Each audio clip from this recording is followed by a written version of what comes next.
Entonces, Relevance AI es una herramienta que permite crear agentes. ¿Listo? Relevance AI es una herramienta que se les denomina herramientas low code, no code. Esta es una herramienta más no code que low code. ¿Qué significa no code o low code? ¿Cierto? No, pues la palabra no y code de código. Normalmente las personas que crean agentes son desarrolladores, arquitectos de datos, son gente con un nivel de especialidad muy alto.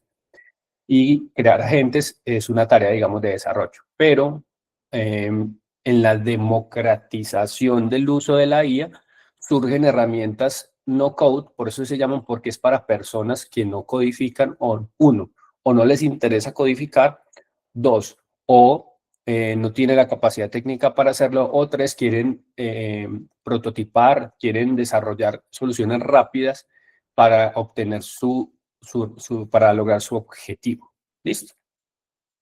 Entonces, esa herramienta básicamente se puede hacer mediante pasos o mediante un asistente, ¿cierto? Un asistente que te va guiando en la construcción de la agente. ¿Listo? Entonces, para ello pueden crear una cuenta gratuita, ¿cierto? Una cuenta gratuita y están acá como algunas características o features, ¿cierto?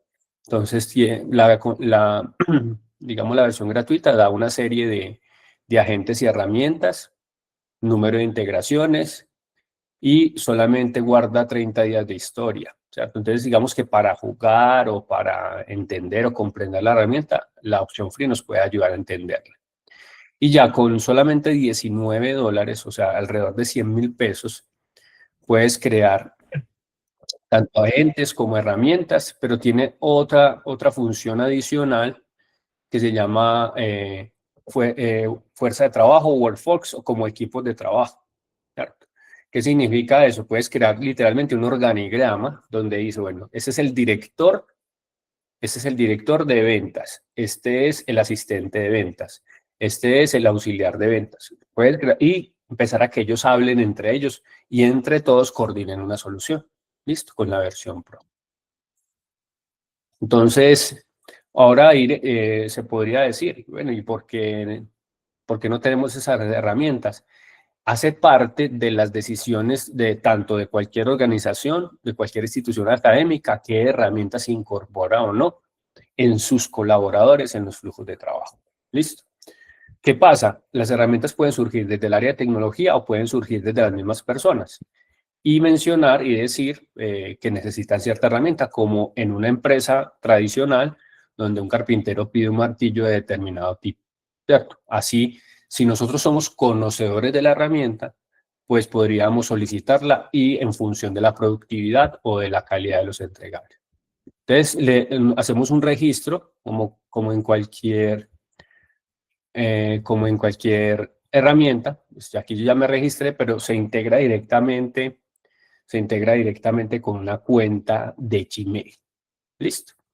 Entonces, cuando ingresan acá, ustedes pueden, en la opción acá a la izquierda, Marketplace, pueden encontrar ya agentes ya previamente desarrollados por otras personas. ¿Listo? Donde, por ejemplo, tenemos un investigador o búsqueda digamos, de clientes potenciales, tenemos un agente que puede agendar citas, o sea, cada uno de estos agentes tú lo podrías clonar, ¿cierto? Y personalizarlo para cada uno. Entonces, por ejemplo, cuando ustedes ven acá el agente, tiene un icono y tiene acá dos iconos, uno es Bing y el otro es Google. ¿Qué significa eso? Significa de que usa dos herramientas. Listo, recuerde que los agentes tienen objetivos, herramientas, ciclos de orquestación, almacenamiento de datos, base de conocimiento. Eso ya lo aprendimos en las sesiones pasadas. Entonces esto funciona bajo el mismo esquema. Este tiene, por ejemplo, multiplataforma Workforce. Entonces tiene Google Docs, Google Sheet, Google Drive, presentaciones de Google y 7 herramientas más. Otro por acá tiene, a ver, alguien que crea tareas para Gmail y así sucesivamente. Entonces, están por categorías, están, por ejemplo, estos de investigación, de research, que no los, digamos que no los tienes que pagar o no los tienes que crear desde cero. ¿Listo? Cuando hablamos de research no es la investigación como la conocemos, sino es más desde ámbito corporativo. Entonces, y aquí hay algunos experimentos de personas que son utilizados o no por otros, pero básicamente, ¿por qué se le llama marketplace? Porque estos agentes los ponen a servicio de otros. ¿Listo? Los ponen, las personas los comparten para ser utilizados y de alguna manera las personas se posicionan en el mercado de agentes. Entonces, este es un asistente para optimización de contenido, por ejemplo, y seguimos bajando. Entonces, volvemos al marketplace y si nos interesa conocer por alguna razón uno de ellos, entonces, por ejemplo, este Customer Support o de servicio al cliente, entonces, este es un agente que responde automáticamente emails. Entonces, si le damos clic, entonces aquí nos muestra qué hace el agente, lo puedo clonar y aquí está. Dice Basic Mail Responder Agent, Showcasting Different Capabilities o capacidades diseñado para iniciar y customizable a sus necesidades. ¿Listo? Se añade un trigger de Gmail. Cuando hablamos de trigger es una acción que se ejecuta a partir de un evento, sea un evento accionado por el humano o un evento accionado por un temporizador, por ejemplo, o el acceso, perdón, o accionado por otra herramienta. Un trigger, traducido al español, sería disparador o gatillador. ¿Listo? En los agentes, los triggers son los que disparan acciones en otros, en el flujo de proceso. ¿Listo? Entonces, acá lo podemos, si lo clonamos, entonces digamos que nos quedaría para nosotros personalizarlo. Y aquí es donde surge efecto lo aprendido o surge efecto el por qué saber de prompting, ¿cierto? Entonces, este es el prompt de este agente. Entonces, tiene un rol y una tarea, tiene un contexto, tiene las herramientas paso a paso, ¿cierto? Step by step action, ¿cierto? Paso 1, paso 2, paso 3, paso 4. Y si ustedes ven en este prompt, tiene algo muy interesante. Aquí la palabra tool o herramienta.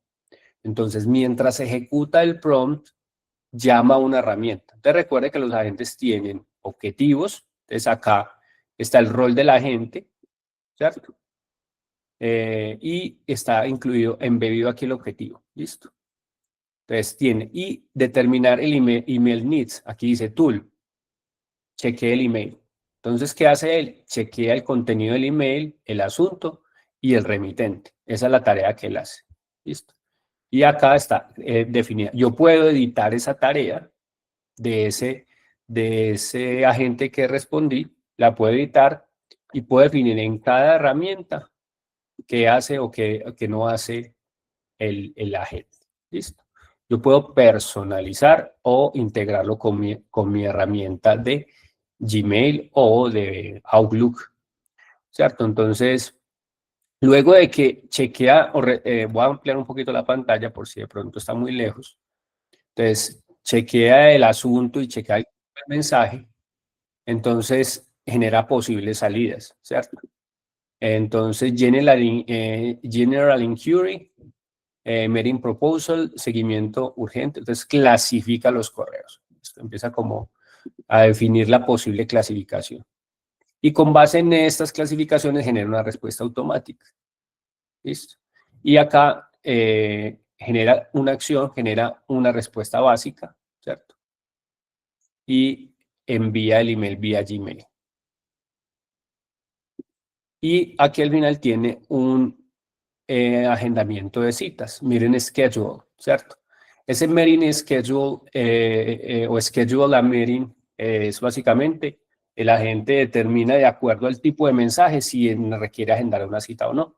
Entonces, si ustedes ven acá, esta herramienta permite diseñar agentes de manera conversacional. Si yo quisiera añadir una herramienta adicional, yo le doy Enter y le doy Slash y busco la herramienta. ¿Listo? y busco la herramienta que necesito para ello.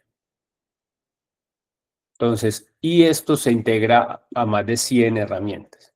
¿Cómo así que una herramienta? Entonces yo digo, bueno, yo necesito que responda el email, pero aparte de eso me guarde una copia en Google Docs. Entonces yo ya le digo acá a la herramienta, yo le digo acá en las herramientas, ¿cierto? Entonces, perdón, entonces yo le digo aquí en la herramienta, Tools.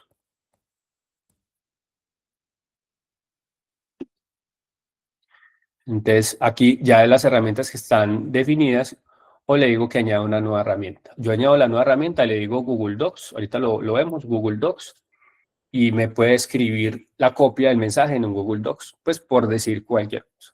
También podría crear un agente que busque información, me envíe una copia de lo que encontró y me envíe un reporte vía Google Docs o de acuerdo a la integración con la que tengas. Pero digamos que estas herramientas es una herramienta muy visual. ¿Listo? Vamos a hacer un recorrido por otro agente ya previamente diseñado y luego hacemos el nuestro. ¿Listo? Para que hagamos uno básico. Entonces, volvemos al Marketplace, buscamos una categoría, por ejemplo, reclutamiento, que todos sabemos, digamos, proceso de reclutamiento. Este es un ayudante de búsqueda de empleo. Este es un mentor de onboarding en la compañía. Este es un asistente para mensajes directos de LinkedIn. ¿Qué más? Bueno, vamos a ver este Job Research. Listo, entonces, ¿qué hace este agente? Básicamente este agente te ayudará a redactar la portada y te sugiere cambios en la hoja de vida para los ATS. Los ATS creo que es Acquisition, será, para los cazatalentos. Básicamente hay un algoritmo de LinkedIn que te permite hacer más visible ante los buscatalentos o no. Y el algoritmo opera en función de la forma en que muestras tu hoja de vida. Incluso hay un taller que dicté de este tema para optimizar la hoja de vida para LinkedIn, para ser más visible. En el mundo de la investigación, la hoja de vida no es LinkedIn, sino cómo estás indexado en diferentes, digamos, bases de datos. Entonces, ahora sí, entonces si lo fuésemos a clonar, ¿cómo me ayuda a mejorar mi portada y demás? Entonces, aquí dice, mire, tu objetivo es encontrar, find the writing cover, o sea, el objetivo es encontrar la escritura de la hoja de vida y ayudarlo a escribirla mejor. Entonces le dice, extraiga datos usando esta herramienta, que es Extract Data PDF, que es una herramienta integrada. ¿Listo? Y así, entonces aquí en cada paso va utilizando una herramienta. ¿Listo? Va utilizando una herramienta. Aquí utilizó Google Search. ¿Listo?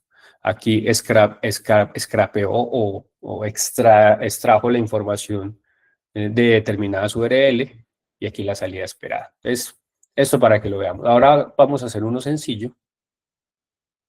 Vamos a hacer uno sencillo. Regáleme un segundo para hacerlo más rápido.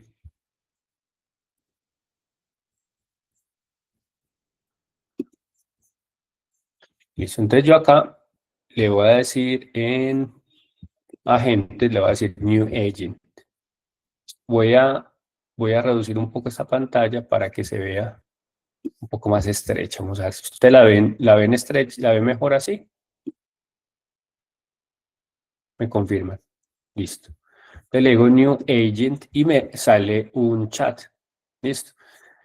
Podemos hacer un prompt, digamos, sencillo o un prompt profesional. Digamos que lo podríamos hacer. Un truco que se puede mejorar. Si yo quisiera hacer un agente, yo voy a cualquiera, a Cloud, a Gemini, y le digo, voy a construir un agente que haga esto, esto y esto, y lo voy a construir para Relevance AI. Me das el prompt preciso para Relevance AI, actúa como un prompt engineer. Entonces vas allá y él te genera el prompt y te lo pones acá. Esa es una manera, pero vamos a hacerlo sencillo y es, crea un asistente, un agente para aquí, un agente que recopile las noticias de IA generativa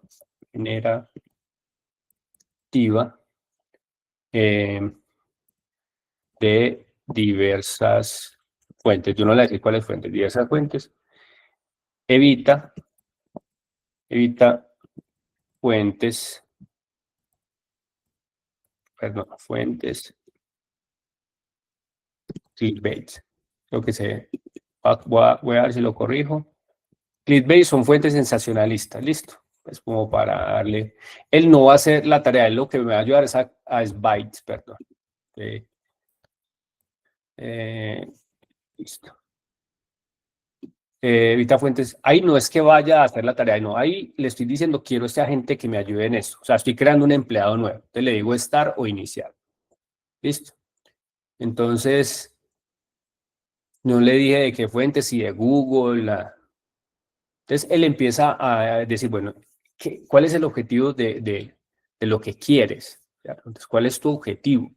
Entonces empieza como a razonar y te va a preguntar, bueno, tu objetivo, ¿quieres que lo busque en Google o en otros sistemas? Listo. Si tú tuvieses integraciones o las API de bases de datos científicas que permitan con APIs y tienes un técnico que te ayude a integrarlo, podrías decir, no, péguese a esta API de esta base de datos científica. Y ya creas una herramienta que se conecta a una base de datos científica, ¿cierto? A una base de datos, digamos, privada. Entonces acá, listo, sí.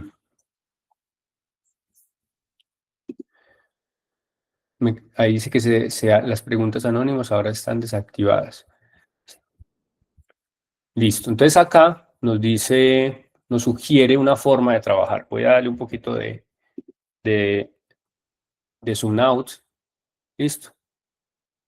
Entonces acá como no les dije que solamente buscara en Google Search, yo ya le voy a decir acá, me sugirió muchas APIs, puras APIs. Entonces me dice que complementar búsquedas usando Perplexity Shared, artículo. Entonces yo le digo, no, solo con Google Search, para hacer fácil el ejemplo. ¿Listo? Solo con Google Search. ¿Listo? Entonces aquí ya me estaba sugiriendo las herramientas, donde está esto en naranja. Pero lo voy a decir. Me dejaron una pregunta, Johnny. Qué pena, me la pueden ayudar. No, tranquilo, sí, para eso estamos acá. Dice, ¿puedo sincronizar ese agente con el portal de datos abiertos del Estado colombiano? Si la fuente de datos es abierta, tú le puedes decir a la IA, vaya a esta fuente y extraiga esos títulos, y le dices qué extrae. Si los títulos, los títulos y la descripción, los títulos, la descripción y el enlace, siempre y cuando, ojo, ya William se va a sumar a nuestro espacio, ¿listo? Entonces, siempre y cuando la página, el sitio web no tenga controles o bloqueadores de robots. Eso también hay que tenerlo claro. O sea, puede que la herramienta esté pública, pero hay herramientas que tienen sistemas de bloqueo de robots. ¿Listo? Entonces, acá yo ya le dije, le pedí el cambio. Entonces, bueno, aquí me dice que la gente se llama Nexus y es tu curador de noticias. Entonces yo le digo, me dice que hay unos cambios que yo los acepto, entonces me dice acá, entonces yo le digo, usa únicamente Google Search. Entonces mire que acá ya me trajo la herramienta, listo. Yo podría en esta herramienta perfeccionarla, ¿cierto? Perfeccionar la herramienta y darle un query exacto, customizarla o personalizarla, a diferencia de lo que yo no puedo hacer con ChatGPT o con Gemini. Entonces yo puedo editar la herramienta y entrar acá y escribir exactamente la ecuación de búsqueda para Google. Cada buscador tiene también ecuaciones de búsqueda, ¿listo? O el tipo de filtro que necesito. Entonces ya aquí puedo personalizar la herramienta, ¿listo? Entonces acá voy a devolverme. Listo. Entonces acá ya tengo el objetivo. Usa solamente Google Search. Y aquí para cada resultado relevante usa Extract with Shared Content, que es una especie de scrapper. ¿Listo? Realizar búsquedas estratégicas. Listo, solo voy a utilizar esas dos herramientas. Términos de búsqueda sugeridos, yo los puedo cambiar, yo los puedo personalizar acá. Y criterios de calidad, fuentes confiables. Entonces, priorizar ese tipo de fuentes. Fuentes que debe evitar: títulos increíbles, revolucionarios, secretos, shocking, ¿cierto? Formato de salida. Entonces, la fuente, la URL, él ya mismo me va ayudando. Si no me gusta este formato, yo se lo escribo acá. ¿Listo? ¿Estamos de acuerdo? Entonces, tipo de entrada, el usuario busca la noticia sobre IA generativa, ejemplo de salida, y aquí ya entrega el ejemplo. ¿Listo? Entonces, yo ya después de que ya todo está funcionando, entonces le doy la tarea a la gente y le digo, entonces, ¿qué noticias hay hoy hay hoy? Entonces, solo con una instrucción, él ya empieza a trabajar ahí con las herramientas que las herramientas que él eligió, que tú le puedes añadir nuevas, como decía ahora, no, extráeme solamente la información desde esta URL. Listo, entonces tú puedes crear una gente que raspe o extraiga información. ¿Antes qué necesitabas? Antes de estas herramientas. Uno, si eras bueno en Python, entonces podías con un script de Python extraer información de cierta página web. Si eras, digamos, no era tan bueno en Python, entonces adquirías una herramienta de tipo RPA, y la herramienta RPA tiene, o digamos, estas herramientas tienen otras subherramientas que extraen información. ¿Listo? Y así, entonces, pero ya con esto, tú dices, lo que tendrías que aprender a manejar es esta herramienta. ¿Listo? Entonces ahí está trabajando, el proceso toma su tiempo. Me confirma, William, si estás escuchando, me confirmas ahí por WhatsApp si estás listo y le damos ¿Me paso. dices cuál, William, para darle acceso al Yo micrófono? creo que yo le di paso, lo vi así de repente, le di paso. Vale. William, voy a validar si ya puede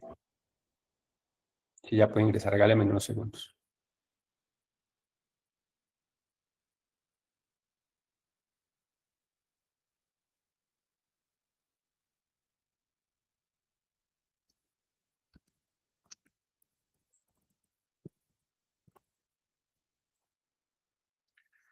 Listo, un segundo, ya me va a contestar. Y le damos paso a William y luego creamos el asistente de voz. Hoy no nos vamos sin el asistente de voz, ¿listo? Para que estemos tranquilos. Entonces, ahí sigue trabajando, toma su tiempo y su proceso. ¿Listo?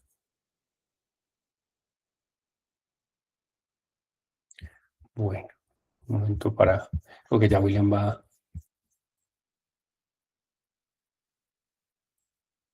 Bueno, podríamos abrir un momento mientras llega William en Sí. la acción. Dice, con este agente se puede apoyar para el desarrollo de escritura de un libro, ¿o qué otra herramienta apoya ese proceso? Para la escritura de libros y documentos, digamos que, a ver, aquí viene un tema y es, ¿qué quieres lograr con la escritura? ¿Cierto? No es que una cosa es que la IA te lo escriba y te lo genere, es que tú lo escribas en Word, ¿cierto? Y tú le generes una portada, le generes una tapa, le generes, no sé, secciones, diseño, eso es desde la parte gráfica. Para eso, pues, se puede utilizar Gamma, que Gamma tiene la opción de revista, de portada, ¿listo? Pero también hay otra herramienta que te diseña solo la portada para el paper, ¿listo? Lo otro es, no, quiero hacer una página web de mi trabajo, entonces también puedes utilizar Gamma. Gamma, que es voy a colocar acá el enlace, que creo que ya creo que en algún momento lo mencionamos.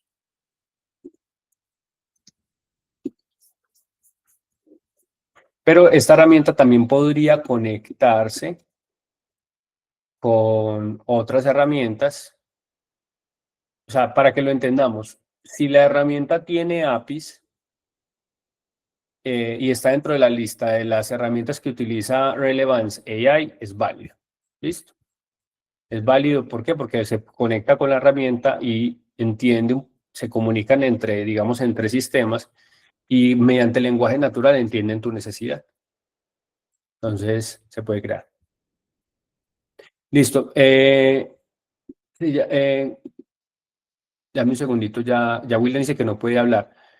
¿Cómo aparece? Por eso te pregunto, ¿cómo es su nombre? Porque hay varios William. William William, Alejandro, Alejandro William, Urjuela.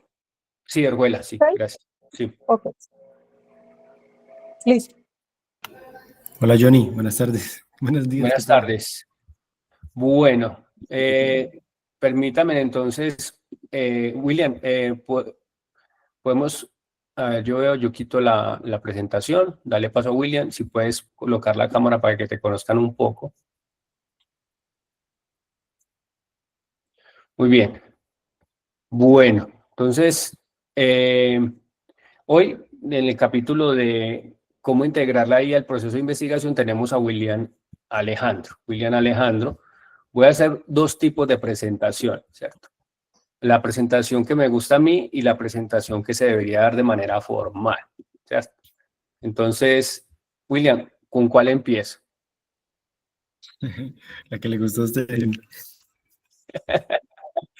Listo. William es un amigo de hace muchos años, yo creo que 4 o 5 años, trabajamos juntos en temas de innovación. William es un investigador reconocido, pero aparte de eso, pues tiene otros pergaminos y otras credenciales que ya vamos a hablar de ella.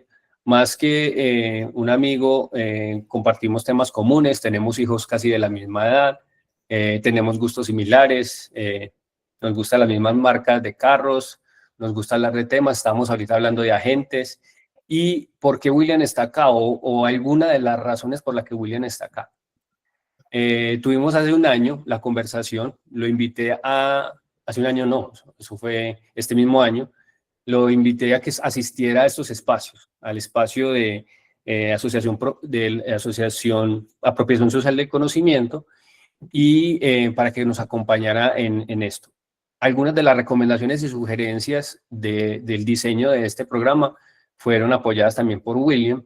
En su momento le pedí apoyo y ayuda y me ayudó bastante sus recomendaciones. Y surgieron de estas recomendaciones, empezaron a surgir conversaciones que luego se convirtieron en otras conversaciones en paralelo con la universidad y a partir de ahí surge un paper científico que ya Alejandro nos va a compartir. Entonces ahora la presentación formal, ¿cierto? La formal. Alejandro es ingeniero agroindustrial, magíster en pensamiento estratégico y prospectiva de la Universidad Externada. Es magíster en gestión de tecnología y doctor en ingeniería con énfasis en gestión de tecnología e innovación. William, ¿cuántos papers has publicado hasta hoy? Hechos a tu pulso. Hasta hoy como unos 20 nomás. Unos 20, ok, Sí. perfecto. Ahora sí, William, antes de empezar para que te conozcan un poco, porque detrás de William también hay una persona. ¿Quién es William cuando no es un académico? Te conocen de otra manera.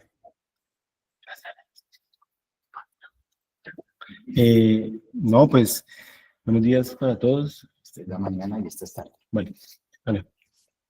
Bueno, buenos días para todos. Pues como lo comentaba Johnny, pues mi nombre es Alejandro Urjuela, soy amigo de Johnny hace un buen rato. Soy un entusiasta de estos temas de innovación, de vigilancia tecnológica, sobre todo temas de prospectiva, como ustedes lo escucharon, pues una maestría en ese tema. Yo pues hace como unos 15 años empecé en estos temas.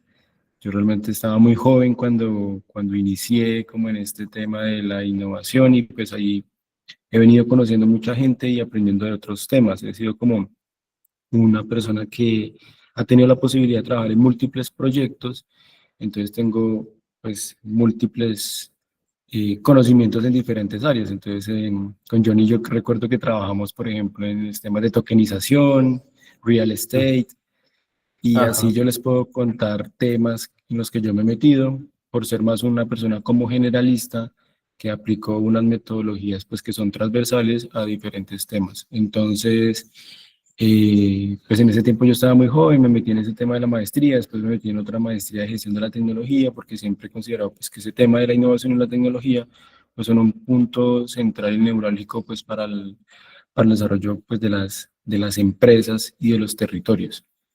Después de eso yo pues, me metí a hacer un doctorado y yo lo terminé como en el año 2022 y fue más o menos como en el 2021, 2022 que conocí a Johnny, y ahí empezamos pues a hablar como de esos temas que yo comento de tokenización y de inteligencia artificial.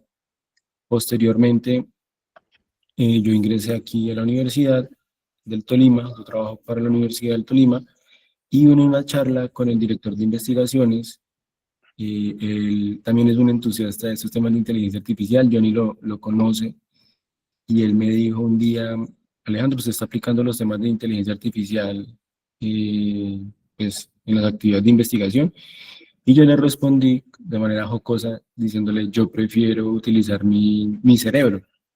Entonces él se puso muy bravo conmigo y yo le dije, profe, lo que pasa es que no lo tome a mal, lo que pasa es que yo prefiero seguir haciéndolo a la antigua. Venimos haciéndolo 13 años así y pues a mí me gusta hacerlo así, porque considero que cuando uno revisa de manera detallada los documentos, pues puede aprender mucho más, que es lo que yo estaba comentando, pues de haber trabajado en múltiples proyectos en toda mi trayectoria. Derivado de esa conversación, pues él me dijo, pero ¿cómo así? Usted, doctor en ingeniería, en temas de innovación, no puede ser posible que usted no esté aplicando esos temas. Entonces de ahí derivado y pues hablando después con Johnny y pues en todo este tema que ya nos metimos, pues dijimos, bueno, hagamos un artículo científico que nos permita realizar hacer una revisión de la literatura que evidencie el uso potencial de la inteligencia artificial para potenciar la investigación científica. Y de ahí nace, pues esto pues que yo les voy a contar un poco hoy, que es, bueno, cómo realmente se organiza un poco, porque también tenemos que ser claros sobre el ejercicio del crecimiento exponencial de herramientas. Yo creo que Johnny cada 8 días les va a contar y les va a poder contar una herramienta nueva. Entonces, claro, hay un mar de herramientas, pero ¿cómo organizábamos todas esas herramientas en un ciclo lógico de la investigación científica? Haciendo un símil al menos con un poco el tema de cuáles serían los pasos metodológicos para poder hacer una investigación y pues que con esos pasos pudiéramos decir, ah, mire, es que esta herramienta me ayuda para este punto, esta herramienta me ayuda para esto, esta herramienta me ayuda para esto. Y de ahí pues se deriva como tal el paper. Esa es como la historia del paper y un poco la historia de por qué estamos acá complementando lo que decía Johnny. Ok, perfecto. Entonces, si quieres, gracias, William, por compartir este espacio. Entonces, si quieres, le das paso al paper, a tu presentación, y vamos avanzando. Al final van a haber unas preguntas para que conteste William y en este espacio, que ¿cuánto tomó la construcción de este paper? Más o menos en tiempo. Como unos 3 meses. 3 meses. Perfecto. Listo. Si quieres, dale entonces, comparte la presentación, que en ese momento no la Sí. estamos viendo. Voy a apagar mi cámara para que fluya más fácil el internet, ¿vale? Vale, gracias. Vale, muchas gracias, William, por acompañarnos. Johnny, antes de continuar, tenemos una mano levantada para no interrumpir luego a William. Luz. Listo.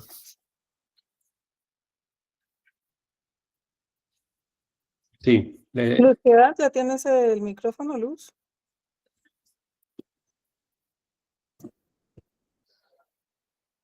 Creo que Luz tiene problemas de micrófono. No, ya la Listo. Entonces, démosle paso a William. Listo. Entonces, bueno, el artículo se llama La IA en la investigación científica, automatización, descubrimientos originales y colaboración ética. Y pues a nivel introductorio podemos mencionar que pues, la IA aplicada a la investigación científica pues tiene un hito interesante, que es el descubrimiento del bosón de Higgs en el año 2022, donde se emplearon algunas técnicas de Machine Learning para procesar esos datos y poder pues materializar ese elemento que era un elemento teórico, pero que pues lo pudieron materializar físicamente. Entonces desde el año 2012 este hito marca como un inicio donde la literatura igual lo manifiesta, dice, mire, aquí empieza como a darse el uso del Machine Learning específicamente para investigación científica. Más abajito en el otro texto dice, algoritmos como redes neuronales, árboles de decisión, algoritmos genéticos, deep learning han revolucionado el procesamiento y análisis de información científica. Esto lo pongo ahí no queriendo decir que desde el año 2012 se inventaron, ¿no? Sino pues efectivamente el deep learning, los algoritmos genéticos son metodologías matemáticas que tienen una historia muy larga, o sea, no son del año 2012, pero, aquí está el pero, desde el año 2012 empieza a utilizarse para analizar y procesar datos de investigación y obtener pues, resultados que pudieran ser diferentes o no visualizados por el hombre. Entonces ya desde el año 2012 empieza como un boom del uso de la inteligencia artificial, que esas son las bases de la inteligencia artificial, los algoritmos genéticos, el deep learning, los árboles de decisión, las redes neuronales, para el análisis y el procesamiento de la información científica. Ya en el año 2015 ya hay un crecimiento significativo de aplicaciones de IA en la investigación, ¿sí? Entonces lo que ya empieza a sugerir como un cambio en el paradigma de cómo se llevan a cabo y cómo se validan esas investigaciones. Es decir, que ya desde el año 2015 empieza a decirse, bueno, cómo podemos utilizar la inteligencia artificial o la aplicación de estas herramientas para potenciar procesos de investigación. Es entonces pues cuando aparecen los modelos pues que nosotros conocemos como ChatGPT, pero esos modelos de lenguaje de millones de datos, y aparece en el año 2018 el GPT-1, que fue el primero y tenía 117 millones de parámetros. Era un modelo muy pequeño, pero es la base de los modelos generativos que nosotros pues conocemos hoy como ChatGPT y las diferentes versiones. No sé ya en qué versión va de la actualización, pero el GPT-1 con 117 millones de parámetros establece pues la base. Ya en el año 2022 pues llega ChatGPT a través de OpenAI y hace algo que pues antes era imposible de pensar. Todos esos modelos de inteligencia artificial y algoritmos que se habían creado eran de uso privativo. ¿Qué quiere decir? Eran desarrollados por científicos para procesar unos datos específicos, para extraer unos datos específicos, para hacer actividades específicas, pero de uso propio. Ya OpenAI pues abre y universaliza, democratiza, como lo dice el texto, el acceso a OpenAI, y claro, esto marca un hito pues mucho más interesante que el mismo bosón de Higgs en el año 2012, porque es la posibilidad de que todo el mundo accediera a esta herramienta. Y ese ChatGPT que se lanzó en el año 2022 no tenía 117 millones de parámetros, sino ya estamos hablando de 1.500 millones de parámetros. Entonces, miren que entre el año 2018 y el año 2022 creció 10 veces la cantidad de parámetros y como 100 veces la información con la que estaba cargada o entrenado ese ChatGPT. Ya para ir un poco más cerca, se empieza pues en el año 2022, 23, ya iniciando, se empieza a masificar el uso de la IA. O sea, en los últimos 5 años hay 2 hitos gigantes de generación de conocimiento, uno asociado al COVID y este segundo asociado al ChatGPT, donde todo el mundo empieza a aplicarlo en diferentes áreas, en diferentes contextos, en las profesiones, en las empresas, etcétera. Entonces, eso potencializa el crecimiento exponencial de investigaciones asociadas a ChatGPT. Si ustedes ponen la palabra clave en un buscador como Scopus o Web of Science, pues van a encontrar ChatGPT, que empieza a crecer de manera exponencial desde el año 2012. Llega en el año 2025, abril, y ya un grupo de japoneses, una empresa japonesa que se llama Sakana AI, logra elaborar el primer artículo científico generado completamente por IA y aceptado a través de una revisión de doble par ciego.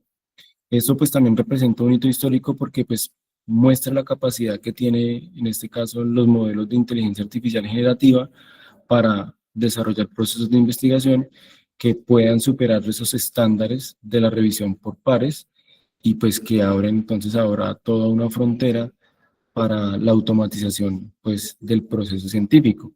Esto es abril del 2025, entonces se tomó más o menos 3 años entre ensayos y errores para poder optimizar el ejercicio de creación de un artículo científico a través de un prompt y que la inteligencia artificial lo desarrollara de manera autónoma y que ese documento pasara pues esa revisión de doble parcial. Entonces miren que pues a nivel de la evolución, pues casi que en 7 años se alcanza pues un hito interesante que es la producción científica a través de la inteligencia artificial.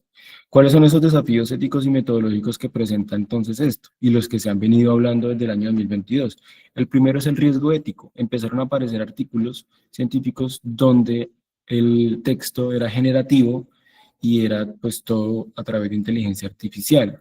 Y esto pues ese primer riesgo es la generación de investigación falsa, los sesgos algorítmicos, claro, empezamos a darnos cuenta de que la inteligencia artificial alucinaba, ¿no? Creo que esto ya lo ha hablado Johnny en alguna de las presentaciones, y hay otro tema que es más crítico a nivel ético, que es el tema de la autoría intelectual. Si un artículo lo producía la inteligencia artificial, ¿de quién era la autoría?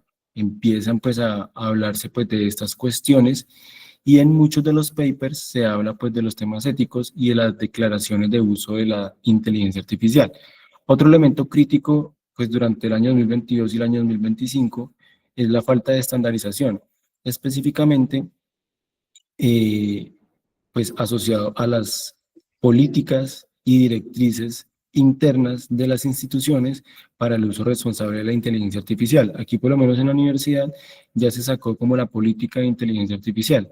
Y algo muy chistoso pues que nadie dice nada, porque esto es un tema tan nuevo y tan etéreo que las personas todavía, pues al menos los profesores, distan mucho de poder tener una interpretación clara de, de las políticas o las directrices metodológicas para el uso responsable de la IA. Otro elemento crítico a nivel ético y metodológico es la proliferación, bueno, la fragmentación tecnológica, y es eso que yo mencionaba hace un rato, la proliferación constante y el nacimiento de herramientas gratuitas y comerciales de manera exponencial.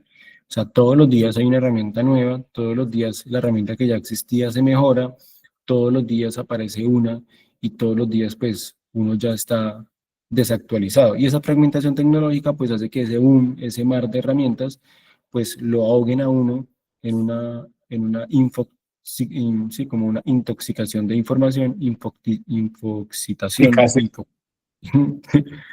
Sí, exacto. Entonces, esa, esa, esa intoxicación pues hace que uno ni siquiera sepa pues realmente qué herramientas utilizar. O sea, yo creo que cada 8 días, vuelvo y repito, Johnny los sorprende con alguna herramienta que él les presenta y pues que efectivamente ustedes no conocían. Y hay una brecha mucho más importante y es el tema de los prompts. Yo creo que siempre yo le pregunto a Johnny, ¿y cuál fue el prompt? ¿Por qué? Porque realmente, aunque se han desarrollado algunas estructuras y Johnny tiene una propia para la construcción de los prompts, un pequeño cambio en el prompt generaría entonces un efecto totalmente diferente en la respuesta o los resultados que arroje la inteligencia artificial. Entonces, eso dificulta la sistematización y la comparación y la reproducibilidad de los resultados obtenidos mediante los modelos pues, de inteligencia artificial generativa. Entonces, estos desafíos éticos son los que inicialmente empiezan a ser abordados desde la literatura científica como elementos cruciales para que la IA pueda ser empleada e implementada pues, en la investigación científica. William, Entonces, antes de avanzar, María Isabel tiene una pregunta para nosotros. ¿Le pueden dar el micrófono a María Isabel? Y gracias.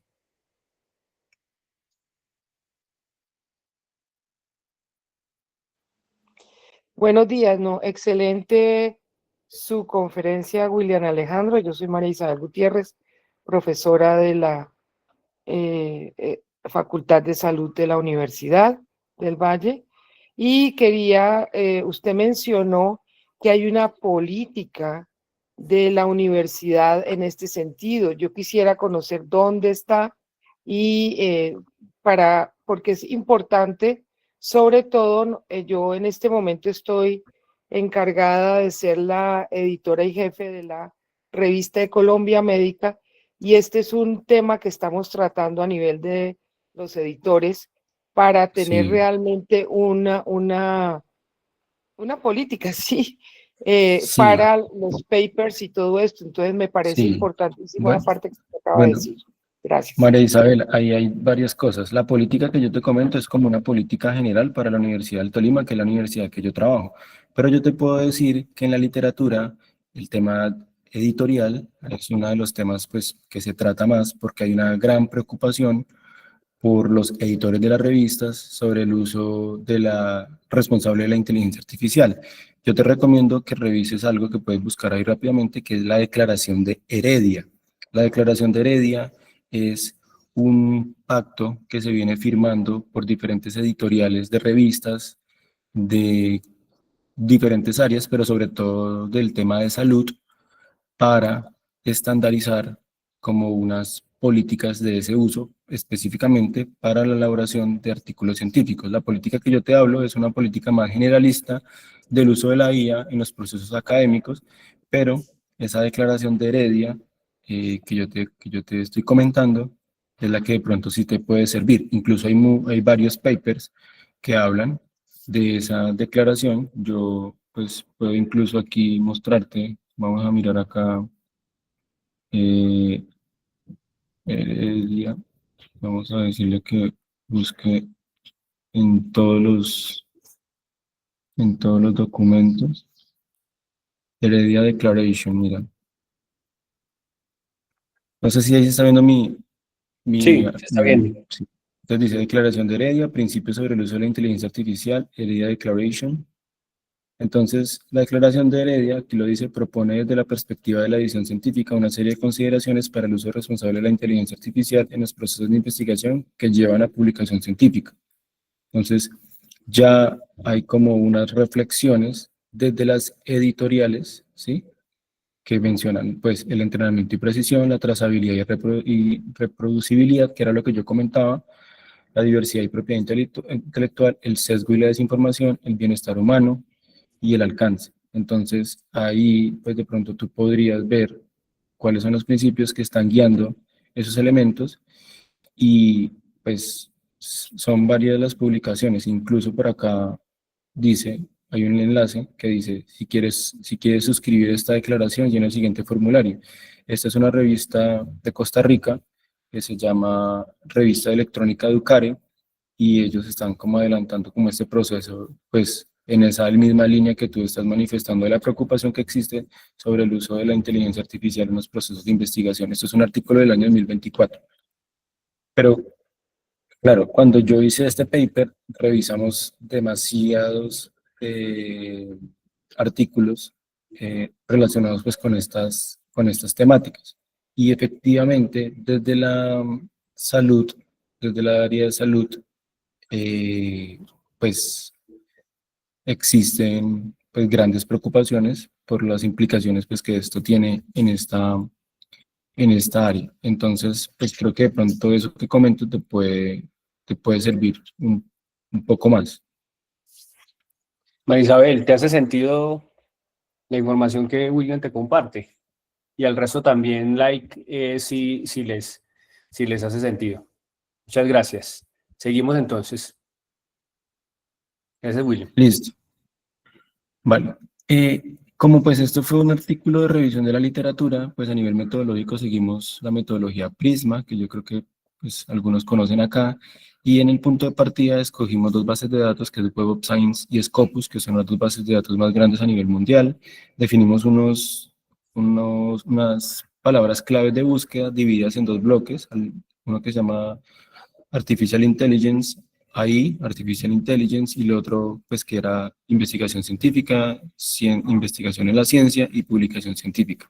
Con eso elaboramos dos ecuaciones de búsqueda que nos arrojaron 1.436 registros para Web of Science y 2.898 registros. Posteriormente, utilizando un RStudio, cruzamos los resultados para eliminar los duplicados y más o menos esto fue lo que se derivó. De Web of Science 1400, de Scopus 2898, se eliminaron 1598 artículos repetidos, posteriormente se revisaron 2736 documentos, que fue ya lo que quedó de esta primera parte después de borrar los duplicados. Se excluyeron 436 al revisar el título y el abstract porque no, pues, no tenían relación directa con la temática. Posteriormente se descargaron ya en las bases de datos 1842 artículos completos, ¿sí? Y de esos se revisaron de manera profunda 1106, ¿sí? Donde efectivamente se eliminaron 736 porque no relacionaban directamente la aplicación de herramientas de inteligencia artificial para la producción científica. Sí, de pronto hablaban a nivel de una investigación y el uso de la IA, pero no de herramientas específicas ni el impacto de la IA en la investigación. Finalmente, se revisaron entonces 233 artículos en profundidad, que son los que yo acabo de mostrar en Mendeley. Por acá yo lo tengo en una carpetica que se llama IA Scientific Research, que está compuesta por 188 documentos, que son los que yo le metí acá al Mendeley para poder hacer todo el tema de la citación. Si ustedes lo ven aquí abajito, aparecen 188 veces 233. Bueno, yo después voy a contar algunas cositas respecto a qué hice con esos 200 y pico documentos que se lograron obtener. Entonces ya con eso, pues lo que empezamos a mirar son los indicadores bibliométricos. Simplemente traigo dos que me parecen interesantes, y el primero es el de la producción científica en esta temática a través del tiempo. Entonces miren que ya venía desde el año 2016, nosotros utilizamos una ventana de 10 años, ya venía desde 2016 pues con algunos papers, muy pocos, pero en el año 2022 ustedes pueden observar que es donde nace OpenAI, bueno, donde nace, no, donde se publica, donde se lanza el Lanza ChatGPT, comercialmente. se lanza comercialmente. Uh-huh. Entonces, desde ahí, desde el año 2022, pues esto crece de manera exponencial. Entonces, pues efectivamente se observa un crecimiento sostenido y se observa ese punto de inflexión a partir del 2020, coincidiendo pues con los avances de los modelos de lenguaje y la mayor accesibilidad a estas herramientas a nivel comercial. Esto es hasta el año 2024, donde se alcanzan casi 80 y pico documentos, y ya en el año 2025, en el momento en que se hizo la revisión, que fue como en abril, como en febrero, marzo, pues ya había un número significativo. Muy seguramente, si yo voy y corro nuevamente estas ecuaciones de búsqueda, pues ya lo que vamos a tener para el año 2025 va a ser una curva que va a seguir esta trayectoria en número de artículos pues generados, donde va a estar pues muy posiblemente este que yo les estoy contando. A nivel de la geografía del conocimiento, líderes globales, pues aparecen unas potencias emergentes, pues que está Estados Unidos y China, aquí pues se evidencia específicamente, aparece Rusia, Reino Unido, y a nivel latinoamericano, pues miren que estamos aquí por aquí abajito, pues hay poquito, pero hay, y eso también nos señala oportunidades pues para fortalecer todas estas capacidades regionales, como por ejemplo las políticas que tú mencionabas, María Isabel, y el fomento al uso por parte de los estudiantes y los profesores. ¿Qué es lo que pasa? Hay un uso que podemos llamar irracional de cierto modo de la inteligencia artificial y que debería pues mejorarse. No simplemente pues por el hecho de que yo pueda ingresar al ChatGPT implica que yo lo esté usando bien. Esa también es una premisa interesante que después podemos analizar. Entonces, ¿qué pasó? Con esos datos lo que hicimos fue un análisis de tendencias y encontramos pues 4 grandes áreas de implementación o de uso de la inteligencia artificial a nivel científico. El primero era el descubrimiento científico o la aceleración de la fase inicial de la investigación. El segundo era la gestión de datos o la optimización del tratamiento de datos.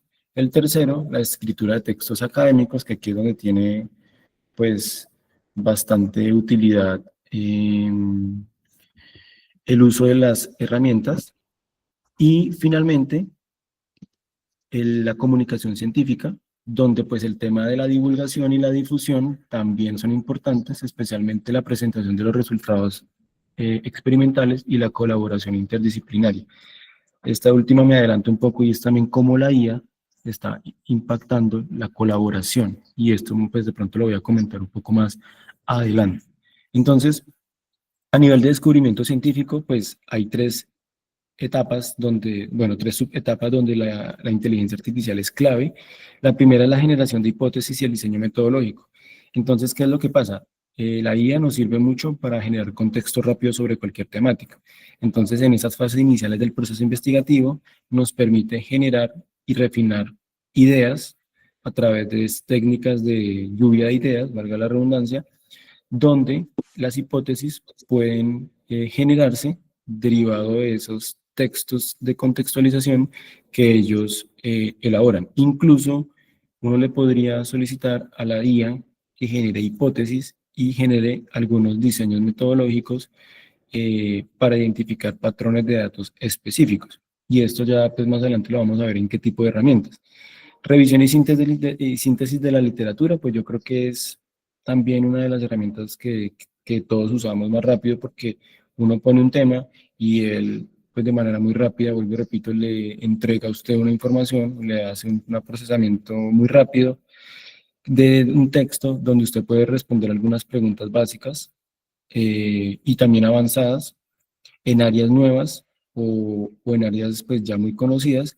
Y esto es interesante, sobre todo cuando uno es de pronto un principiante en esas nuevas áreas de conocimiento. Esto lo hago yo mucho porque a mí me dicen, no, hay que hacer esto, no sé, un estudio sobre el uso de proteínas vegetales en productos alimentarios. Entonces yo les digo, yo no sé nada de proteínas vegetales, pero lo que hacía yo antes era buscar un paper de proteínas vegetales y leerme ese paper, o unos dos o tres, y yo ya cuando me leía esos tres papers decía, ah, bueno, ya sé qué son las proteínas vegetales, cuáles son sus estructuras y cuáles son sus características bromatológicas, físico-químicas y cómo esto puede impactar en la elaboración de algún alimento. Porque pues yo soy ingeniero agroindustrial y lo podría, digamos, que procesar de manera rápida. Pero ahora con la inteligencia artificial, pues ya no es necesario porque usted simplemente pregunta y vuelve y pregunta y pues él le va dando más contexto y le va dando más información. ¿Cuál fue el tema crítico? Y creo que aquí lo puede pues, confirmar Johnny, que en su primer momento, la IA cuando incumplía la ley del marco, que le hemos hablado, ¿no? Que cuando hay algo que se sale del marco que ella tiene de programación, pues lo que hacía era alucinar. Hoy creo que eso ya está pues un poco más solucionado y efectivamente se puede sustentar en literatura científica, que es a lo que nosotros nos orientamos. Por último, en el tema de descubrimiento científico, el diseño y la ejecución de experimentos. Entonces, hay herramientas de IA generativa que pueden ser útiles para diseñar instrumentos de investigación, como cuestionarios, encuestas, guías de entrevistas o de observación, sugiriendo pues preguntas basadas en algún objetivo práctico y los documentos de contexto que nosotros le podamos entregar. Entonces, la IA está capacitada para crear estos instrumentos que antiguamente uno pues los creaba casi que a pedal, yo siempre lo menciono así, a pedal, pregunta por pregunta, él ya le puede de pronto hasta indicar pues acerca de un cuestionario y usted simplemente lo que haría sería validar qué preguntas sí, qué preguntas no, según vuelvo y repito, el objetivo de la investigación que usted tenga. Y también pues la herramienta metodológica, si es cuestionario, si es entrevista, si es entrevista semiestructurada, bueno, entre otras. Y aquí pues está lo interesante. Todas estas herramientas que yo presento acá se mencionaban en alguno de los papers. Entonces está Semantic Scholar, que es un repositorio de literatura científica potenciado por IA, Explain a Paper, que también es una herramienta interesante porque muchas veces uno no entiende pedazos de los papers o apartes y él le puede explicar, o sea, él puede interpretar y eso ya también lo hace ChatGPT, lo hace Cloud, donde uno le puede hasta poner una imagen y él se la explica. Brevity, que le ayudaba a resumir los papers, As Review, que es un software pues, para el proceso de screening y priorización de literatura, ¿sí? Entonces ya los procesos de literatura, de revisión de la literatura, que era lo que yo pues mantenía haciendo, creo que ya están súper potenciados por la IA. ¿Qué opinión merece para mí? Que al final el tema tiene que estar supervisado por uno, porque al final también, aunque ya se han eliminado, siguen ahí permaneciendo algunos sesgos y pues uno de pronto no está seguro de qué es lo que ellos están sacando. Elicit y GenAI también son herramientas de inteligencia artificial generativa para el procesamiento de documentos científicos y las partes, por ejemplo, de generar contexto. Elicit se basa en documentos científicos y GenAI también, y son asistentes también para escritura. Incluso ellos pueden, a partir de una idea y de algunos papers, empezar a escribir, no sé, la introducción o empezar a escribir un debate. Y él de la misma literatura puede obtener información para debatir ideas, ¿sí? Para presentar posiciones adversas a la que uno pues presente. SciSpace, que me parece también súper interesante. En esa SciSpace uno puede cargar los documentos y él hace todo el análisis de los documentos. Consensus también es súper útil. Bueno, ResearchRabbit, yo creo que es una más viejita, pero ResearchRabbit le ayuda a uno a encontrar los artículos seminales. También es interesante cuando uno dice, ve, ¿de dónde vienen estas ideas? Entonces, lo que uno hacía antes era ir a la bibliografía y mirar, pues, quién estaba citándose y a partir de eso hacer como un ejercicio hacia atrás para buscar algunos papers que le ayudaran a sustentar algunas ideas desde los autores seminales. Ahora ResearchRabbit identifica directamente pues, cuáles son los papers que están conectados. Igual que Connected Papers, bueno, ya otras más poderosas es Perplexity, creo que es también una bien fuerte. Umata, que permite como chatear con los PDFs, hacerle preguntas a los PDFs, o sea, ya uno pues no necesitaría leerse el paper, sino decirle, bueno, ¿cuáles son los hallazgos principales de este paper? ¿Cuál es la brecha o el research gap de este paper? ¿Cuáles pues son las rutas futuras de investigación a partir de este paper? Entonces, eso son como todo lo que permitiría a nivel de herramientas esta primera parte de descubrimiento científico. En la segunda etapa, que es la gestión de datos, pues aquí es donde creo que también la IA tiene un gran potencial y es en el procesamiento, ¿no? En el procesamiento de grandes volúmenes de datos, y aquí pues hablamos de, uno, procesamiento del lenguaje natural para la extracción de datos de literatura científica; dos, resumen y síntesis de conjuntos de datos complejos; identificación de patrones; y modelado predictivo y pronóstico. Ya voy a también ahorita mostrar cuáles son las herramientas que están asociadas a estos elementos, pero básicamente la facilidad que tiene la IA para coger grandes volúmenes de datos e intentar identificar patrones. A partir pues entonces también de Machine Learning, Deep Learning, pues que son patrones que de pronto uno no podría identificar de manera tan natural, porque pues a nivel matemático estas herramientas pues sí tienen unas habilidades mucho más profundas que las que podamos tener nosotros. En el tema de gestión de datos, también para los científicos sociales, el tema de audio, texto e imágenes es una de las herramientas en las cuales se capturan datos en estas áreas de conocimiento, sobre todo de entrevistas, de videos, de algunas imágenes. La inteligencia artificial ya pues ayuda mucho en esa parte de traducir, bueno, de transcribir, específicamente no traducir, de transcribir audio a texto, ¿sí? Eso es interesante, porque al final antes lo que uno hacía era de pronto pasar la entrevista a mano. En cambio ya simplemente usted le pone el input del audio, el texto que quiere, de pronto si la persona escribió a mano, o alguna imagen, y él puede hacer el reconocimiento, la transcripción, y puede hacer como un análisis de esos inputs que nosotros le estamos entregando. Y aquí pues yo menciono algunas herramientas, pero ya las vamos a ver acá. Entonces, herramientas para el tema de gestión de datos. Pandas es un agente de IA con código abierto. Intellectus Statics es un software de análisis estadístico que también incorpora IA. Rose AI es como un Excel, pero potenciado por inteligencia artificial. También Google Sheets integra hoy unas herramientas de inteligencia artificial para la elaboración de los scripts que uno hacía en Excel para pronto pedir alguna fórmula o aplicar alguna de las fórmulas que tiene integradas el Excel, ¿no? O sea, ya lo tiene Google Sheets. Tableau, que Tableau pues era una herramienta que conocíamos de procesamiento de datos, pero ahora incorpora IA para también facilitar los procesos de análisis. NumPy es una biblioteca de Python para también pues de pronto códigos que se pueden generar con IA. Midjourney, WhisperAI, pues son también de imágenes a texto, audio a texto. Clipto, TurboScribe, todos estos son de audio-texto. Y esta última, Cloud, me parece muy interesante, que ya la mencioné hace un rato, que permite la simplificación de gráficos y el análisis detallado de los mismos. Y nosotros un día con Johnny, yo tengo mi tesis del doctorado, que es en un tema muy específico, o sea, al final uno en la tesis está ahondando en un punto del área de conocimiento, intentando mover un poquitico ese puntico. Y ese tema, pues a mí me costó mucho trabajo en su momento el tema del análisis de los datos. Yo le contaba a Johnny que yo duraba días analizando los datos, intentando buscar, bueno, cuáles eran los patrones o qué era lo que me decía. Y entonces ese día con Johnny le metimos una de las gráficas y la inteligencia artificial la explicó pues de una manera muy contundente. O sea, yo también quedé muy sorprendido porque es un tema que solamente sé yo. O bueno, esa jerga científica la sé yo, no la sabía nadie más.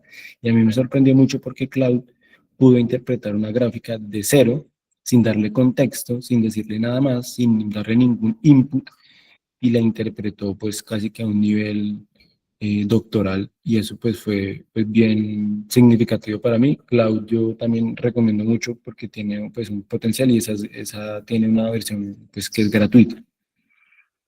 Bueno, en la escritura de textos, que es el tercer elemento, pues yo creo que aquí es amplio lo que se puede hacer, específicamente en la generación de textos. No solo mejora la calidad del contenido, sino que también optimiza el procesamiento y revisión pues, de estilo de estos documentos, lo que resulta también muy importante para uno como autor, como investigador, que ese texto que uno genera, pues la IA lo pueda perfeccionar. Herramientas de inteligencia artificial que se pueden utilizar ahí como SciSpace pueden de pronto, a partir de una idea, un párrafo pequeño, ampliarlo, darle más argumentos, reducirlo o sintetizarlo, o darle más carácter técnico, carácter científico. Entonces, ese tema de la generación de textos, hoy es potenciado por la IA, puede ser también muy útil cuando uno de pronto quiere resumir una idea y uno dice, no, pero es que le he quitado, son 5.000 palabras del paper y tengo 6.000, uno lo podría utilizar para que esos textos se, se optimicen.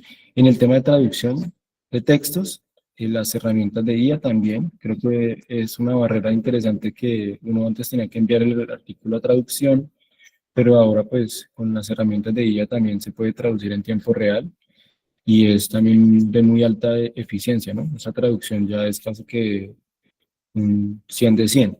Y el tema de gramática, plagio y referenciación.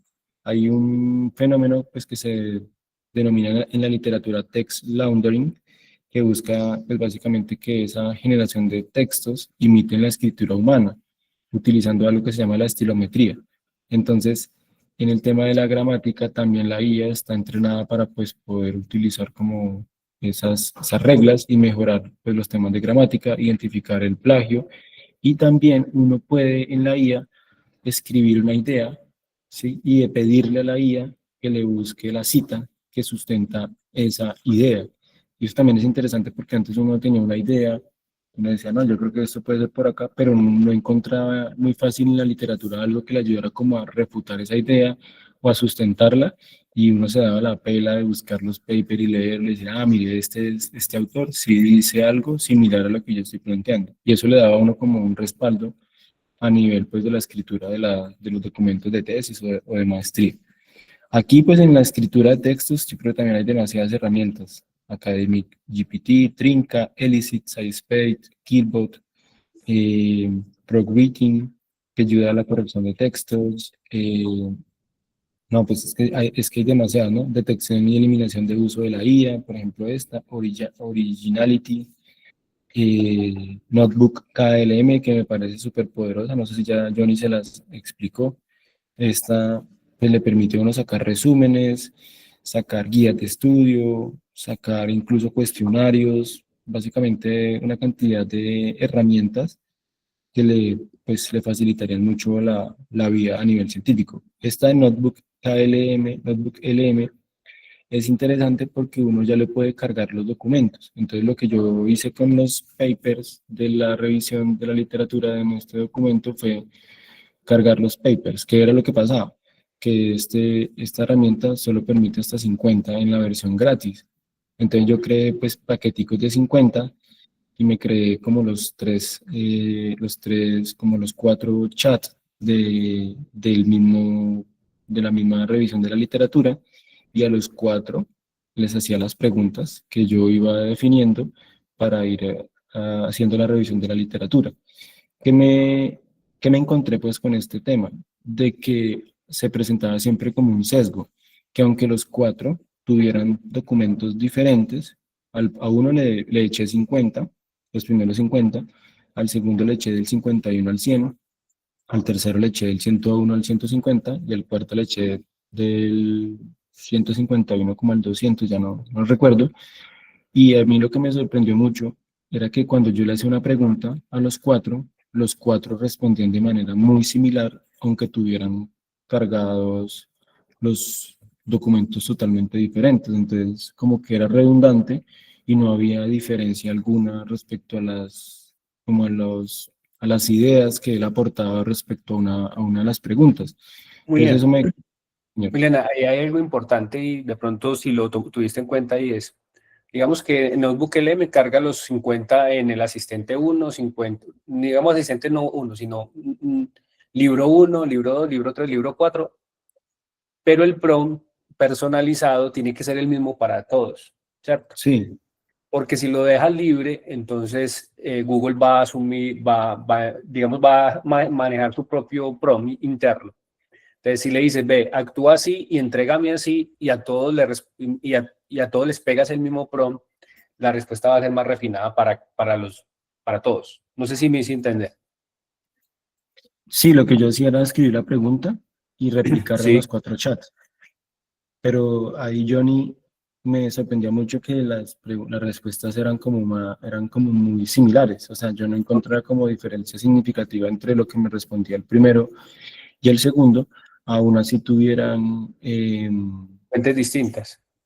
claro, fuentes totalmente distintas. Porque yo no organicé las fuentes, yo simplemente en la carpeta que las tenía, copié de la 1 a la 50, ¡tum!, lo pasé. O sea, no sabía si habían de qué temas o de qué áreas, o si eran más de salud, o si eran más de agronomía, sí, o sea, no discriminé por ningún tipo de característica o rasgo. Yo simplemente lo que hice fue copiar y, bueno, pasarlos ahí a la grilla para que él los cargara. Y cuando yo le hacía la pregunta, pues específicamente la respuesta era como muy parecida. Eso me sorprendió y también pues me alimentó como esa idea de que al final él sí tiene sesgos o que él como que tiene esa información precargada bueno, ese entrenamiento, y que el entrenamiento hace que él busque patrones siempre hacia un mismo lado. Entonces, aunque vuelvo y repito, las fuentes eran diferentes, las respuestas eran muy parecidas, pero igual pues muy valiosas para lo que se estaba haciendo. Yo con eso pues tenía como ideas y ya buscaba el paper y miraba un poco más de profundidad, leía algunos elementos y decía, ah, bueno, esto dice esto, entonces mire que acá esto. Entonces pues era algo bien interesante. Tenemos una pregunta. Sí, Profesora María Isabel. No, bueno, no, pues aquí embelesada con la charla porque realmente está muy buena, pero en la anterior, antes de pasar a la parte que está, yo quería hacerle la pregunta específica: ¿cuál es la herramienta que usted sugiere para la parte de transcripción de textos de voz para poder hacer el análisis ya, digámoslo, de lo que antes uno hacía, que era la transcripción de todas las entrevistas? ¿Cuál era la herramienta sugerida por usted? Bueno, pues es que si ahí hay quieres te varias, ayudo, ¿no? William, también. Si quieres, si no la... Yo ayudo a mencionar esta Whisper API, me parece, o Ok, Twilio, son como de las más fuertes. ok, yo les tengo una muy buena que es gratuita y tiene un alcance hasta de 30.000 documentos, 30.000. También. Y permíteme, la comparto acá, ahí rápidamente. Se llama Pinpoint. Regálame un segundito ahí rápidamente para que la vean ahí un segundito, porque ¿qué pasa? Pinpoint, normalmente cuando los archivos son de 1 hora, hora y media, no hay herramienta gratuita que lo soporte, ¿cierto? Entonces, Pinpoint, aquí lo ven, es de Google, es una herramienta para periodistas. Y esta herramienta permite descargar audios y analizarlos, ¿cierto? Entonces, lo único que hay que hacer es descargar el audio, o sea, añadir una nueva colección, le pone, digamos, entrevistas A, B, y él luego te permite subir desde un archivo audio, y pueden ser horas y horas y horas y soporta hasta 30.000 documentos sin costo.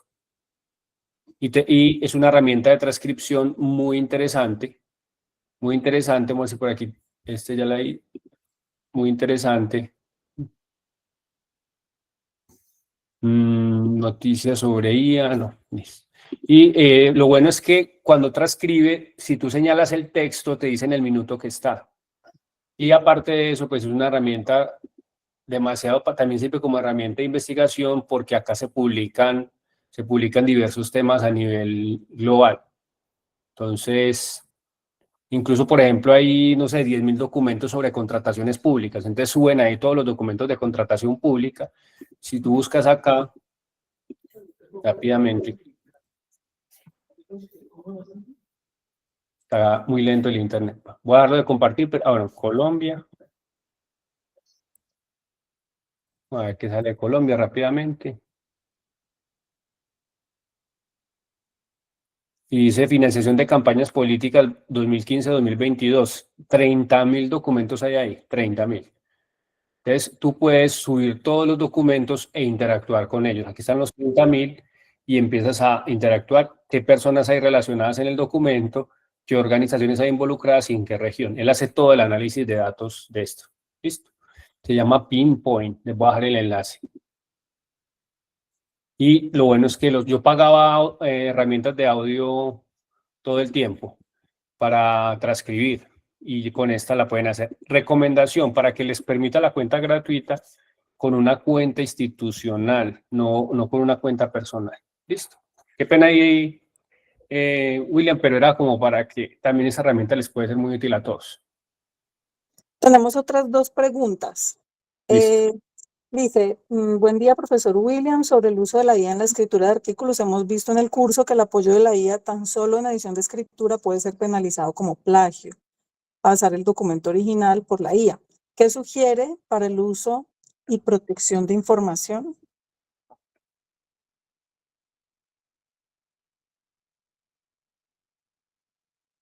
Bueno, no sé si esa pregunta se puede aclarar un poco, o sea, si uno carga la información a la IA o si la IA le genera el texto a uno. Si tú Me perdí un cargas tu poco ahí. información, es decir, colocar tu artículo en la IA, se considera plagio y lo hemos discutido durante todo el curso.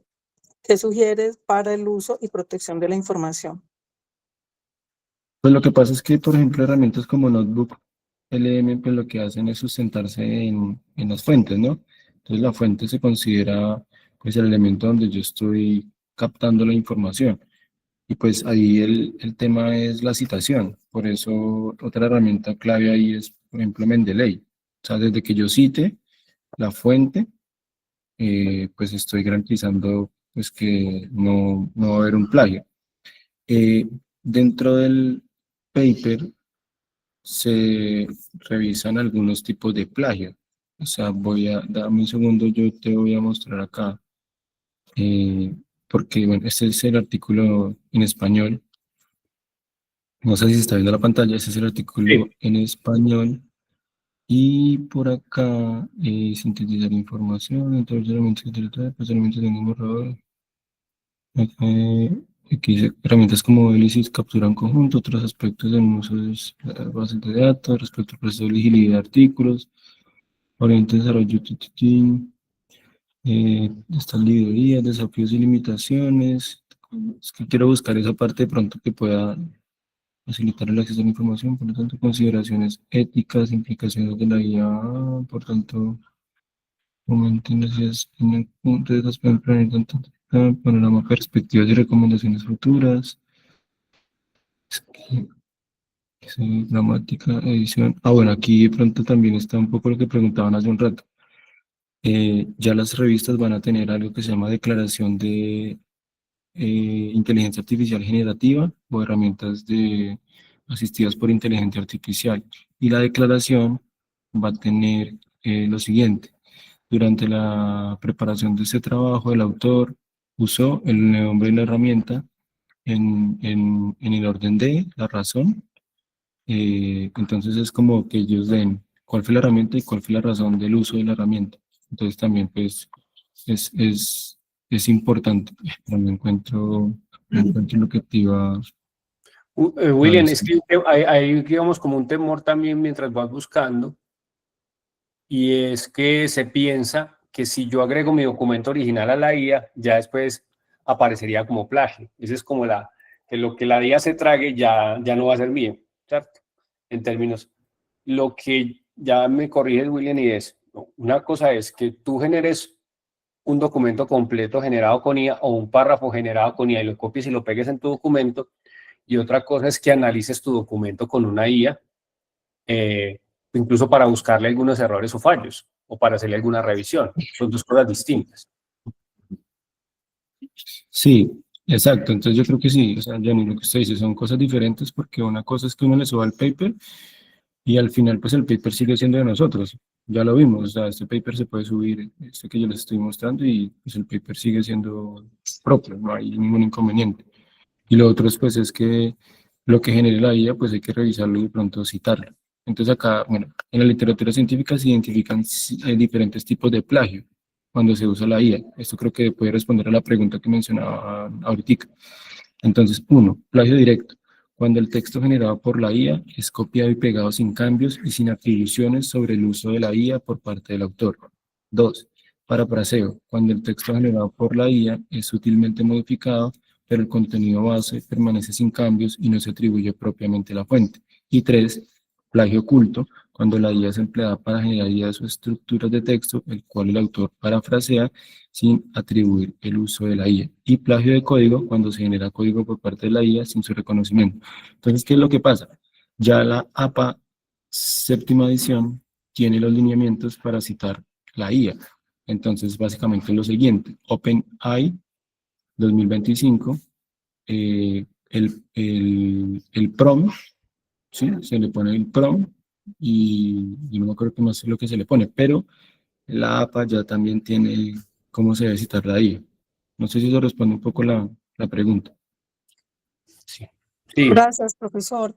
Tenemos acá otra que dice, con Notebook LM queda la duda de si recoge 40 o 50 fuentes y si sus patrones privilegian algunas fuentes. Se pueden máximo 50 en la versión gratuita y hasta 300 con la versión paga. Y yo creo que ese ya es el modelo de entrenamiento. O sea, ahí hay algo que nosotros ya no podemos ni siquiera ver y es el modelo de entrenamiento como para evitar ese sesgo. Pero yo creo que sí en el modelo de entrenamiento tiene que haber algún tipo de mecanismo que oriente a que los resultados, aunque yo lo mencionaba, de las preguntas sean similares teniendo fuentes diferentes. Sí, hay algo que ahí quiero también aclarar, y es el Notebook LM. Permítame acá, pues para hacerlo visible y rápido, permítame ir para que tenemos todavía tiempecito, les muestro que es algo importante en Notebook LM para que no lo pierdan de vista. Y es que cuando uno crea un notebook, acá, crear nuevo notebook, y te dice las fuentes, digamos que tú vas a subir las fuentes, incluso voy a subir X fuente, y tú analizas la fuente, IA generativa, acta de inicio, listo, eso fue un contrato, por alguna razón. Entonces yo le digo acá, en la configuración, si lo dejo predeterminado, digamos que vas a la deriva, pero si lo pongo personalizado y le dice, le das la personalidad, el objetivo y demás, y le das estructura para que maneje y gestione las fuentes, vas a evitar o vas a encaminarlo de acuerdo a tu propósito. Si no lo haces así, entonces, digamos, se queda con el estándar de Google. ¿Listo? Entonces, yo lo puedo convertir en un analista X o un analista Y. Voy a dar un ejemplo acá. Por ejemplo, este fue el análisis de 2 fuentes que tengo acá y lo pude hacer en diferentes momentos. Pero por acá, permítame, este de liderazgo. Entonces acá también, y vamos a ver si le agregué alguna fuente personalizada. No, este no tenía fuente. Pero en algunos que les he agregado fuentes más preciso. Yo le puedo decir, actúa como un analista, actúa como un investigador con este objetivo y propósito. Entonces yo le puedo, y lo bueno es que el prompt es de máximo 500 caracteres, tiene que ser muy preciso, pero tú le puedes pedir el prompt a cualquiera de las IA. ¿Listo? Ahí les dejo para que William termine.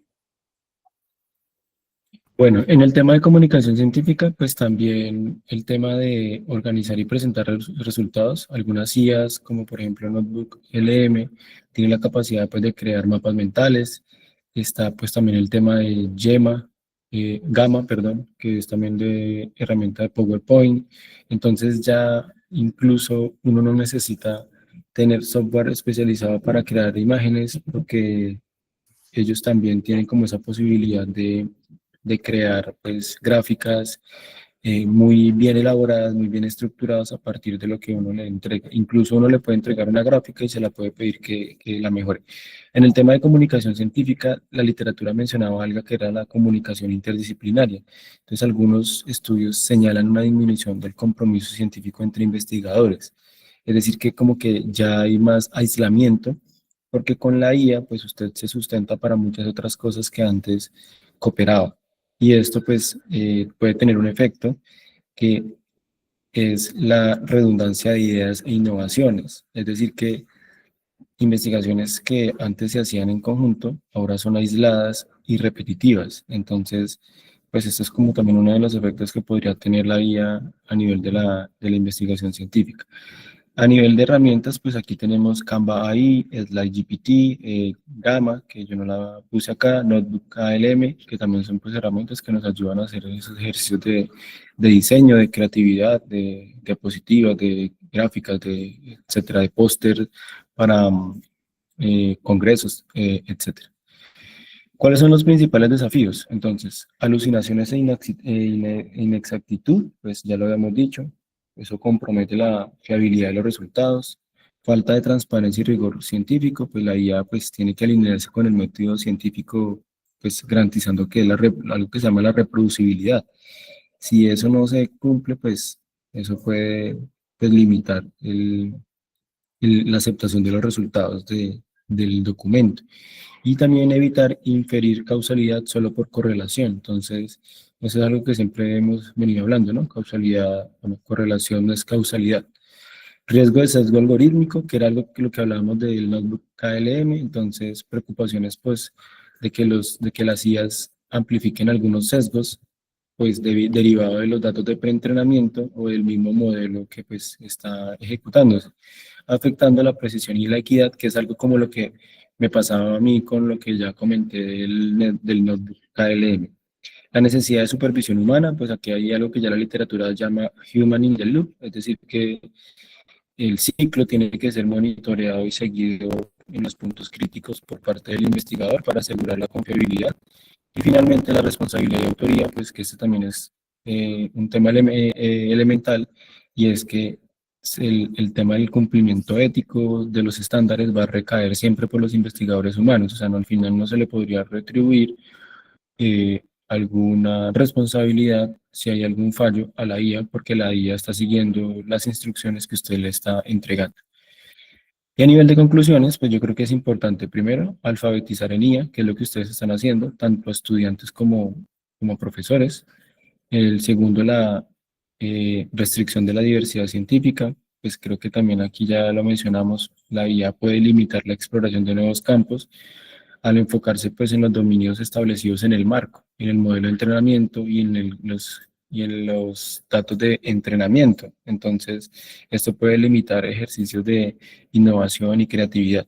Y tercero, el tema de la mejora integral, ¿sí? Es que no solamente la IA tiene la capacidad de mejorar los procesos investigativos a nivel universitario, sino también algo que hemos hablado con Johnny, es de los temas administrativos, ¿no? O sea, que puede mejorar el funcionamiento de por sí de toda la estructura. Y finalmente, el riesgo de la originalidad. Claro, el uso excesivo de la IA puede llevar a generación de contenidos de datos que pueden estar que pueden ser más convergentes que divergentes, debido a que la IA, pues ya dijimos, tiene un marco, tiene un sesgo, tiene un modelo de entrenamiento, que lo que se salga de ahí, pues él no lo va a poder controlar.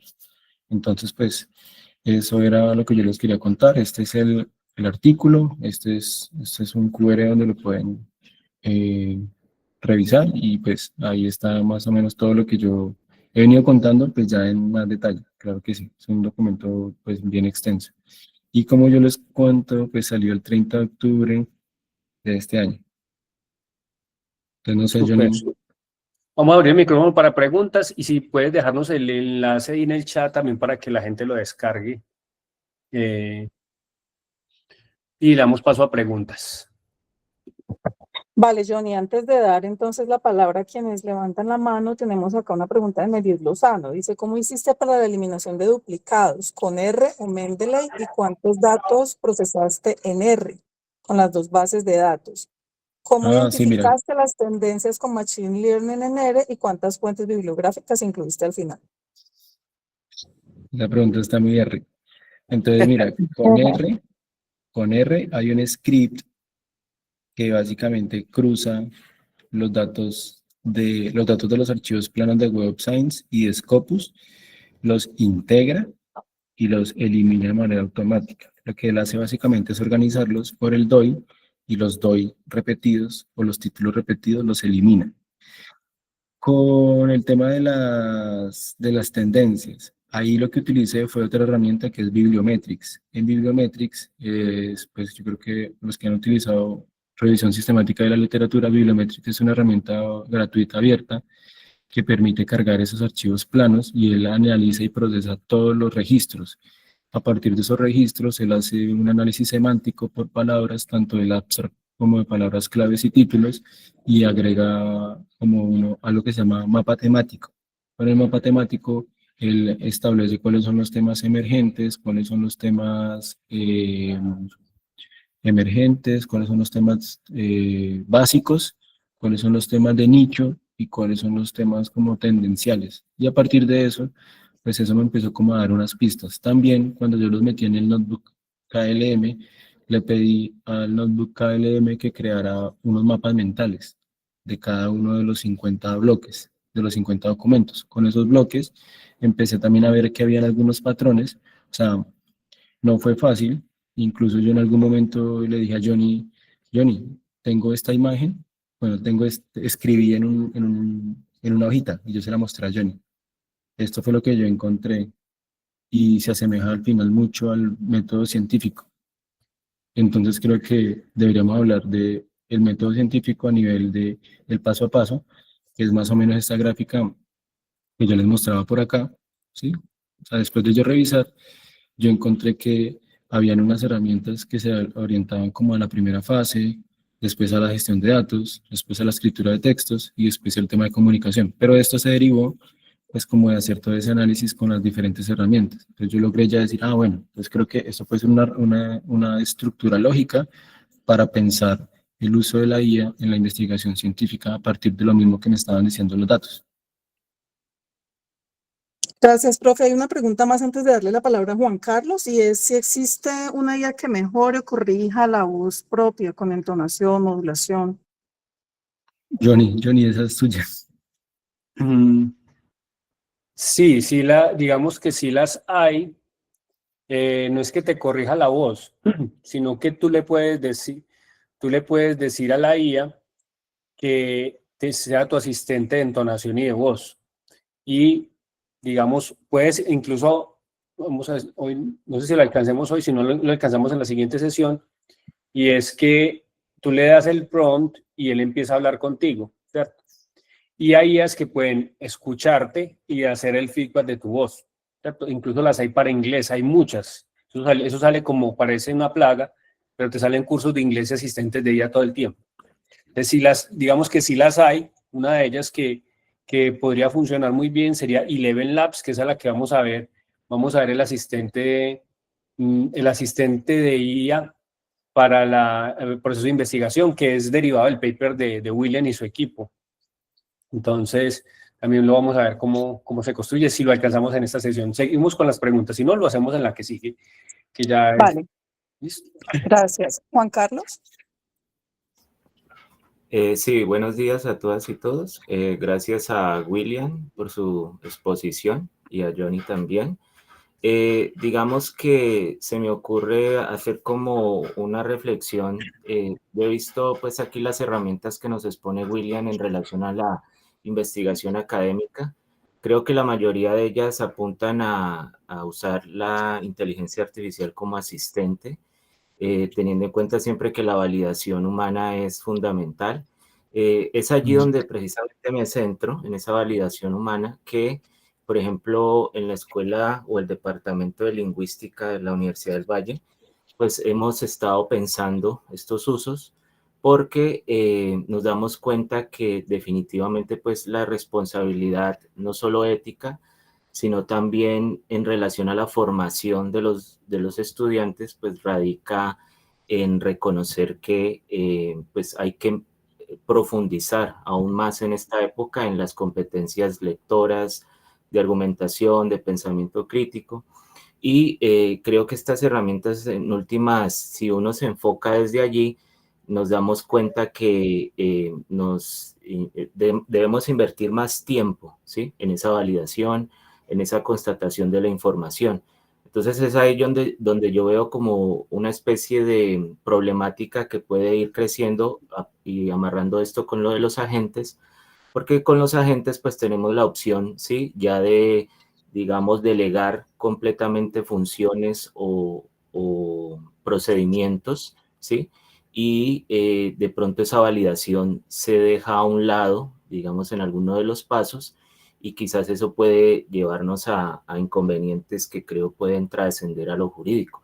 Entonces, solo es como una reflexión a partir de lo que hemos estado hablando desde la investigación, ¿sí?, en educación, precisamente me parece importante como enunciar. Gracias. Sí, yo quería también mencionar algo importante, y es que digamos que el mundo ya cambió, y cambió de la siguiente manera, y es, ya tenemos que pensar distinto. Imagínense en que alguien va a construir una mesa y dice, ok, necesito clavos, martillo y madera. Eso es lo que piensa. Entonces, la persona dice, ok, para construir necesito paso 1, pues cortar las tablas y demás. Entonces, el ser humano siempre ha tomado la herramienta, siempre la ha tomado y la ha usado. Ya cambia el contexto, y es que el humano ya habla con las herramientas, y las herramientas tienen capacidades cognitivas. Entonces yo ya le puedo decir al martillo, clave a esta velocidad, con esta fuerza y en este ángulo, ¿cierto? Ya le puedo decir al martillo que haga lo que tenga que hacer. Entonces, al final de cuentas, la comunicación humano-máquina, porque en el flujo que tenemos, lo que es el descubrimiento, los datos, la escritura y la divulgación, en esas 4 fases, siempre vamos a hablar con una herramienta. Y para saber hablar con la herramienta tenemos que saber prompting, no solamente el prompting de GPT o el de Gemini, no. ¿Cómo le hablo a cada herramienta para que me dé el resultado que quiera? Y cada herramienta, en su esencia, va a estar potenciada por IA. Y ahora bien, el criterio para evaluar si el resultado es válido o no, sigue el conocimiento de cada persona, y la expertise sigue siendo válida para el resultado final. Entonces, lo que decía Alejo ahora, William Alejandro, es human in the loop. El humano siempre va a estar en el flujo, siempre. Pero se necesitan humanos con más pensamiento crítico, con mayor capacidad de análisis, y empezar a desarrollar la creatividad un poco más, porque estas herramientas empiezan a hacer tanto el trabajo operativo y empiezan ya a ir un poquito al lado creativo. Entonces, de todo el proceso de investigación, hágase la pregunta, y es, ¿qué porcentaje es trabajo operativo y qué porcentaje es trabajo intelectual? Y en ese trabajo operativo, la IA, déjenle el trabajo a la IA, y en el trabajo intelectual, hágalo coayudado de la IA, ¿cierto? Coayudado o en colaboración. Cierro ahí paréntesis. ¿Alguna otra pregunta? Sí, tenemos a Manuel. Buenos días. William, una consulta que creo que es fundamental para recoger un poco algunas de las consultas que se han hecho por la caja. Ahora mencionabas unos tres, creo que un cuarto tipo de plagio cuando se utiliza IA, las clasificabas, pero resulta que cuando el texto es propio y pasa por un editor de texto para mejorar posiblemente redacción, puntuación y demás, en el caso de algunos software de búsqueda de similitud, estos ya lo están identificando como escritura con IA y ya le da un porcentaje. Lo menciono en un sentido de poder como aportar a un ejercicio de la pregunta que te hacían ahora por la construcción de una política, porque creo que eso es importante dejarlo claro. Una cosa, el plagio por tomar el texto tal cual, lo que pasa es que el software, y hablo de la universidad que es Turnitin, nos identifica eso y lo categoriza como un texto elaborado con IA y le da un porcentaje. Pero en realidad no lo es. Es un texto que fue editado y por eso el software lo identifica dentro de seguramente los datos y demás.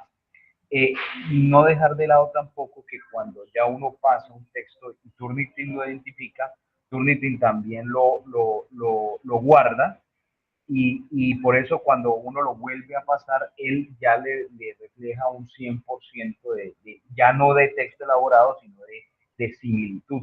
Entonces, como hacer esa diferenciación, cosa de que permita que en las políticas eso de alguna manera se distinga.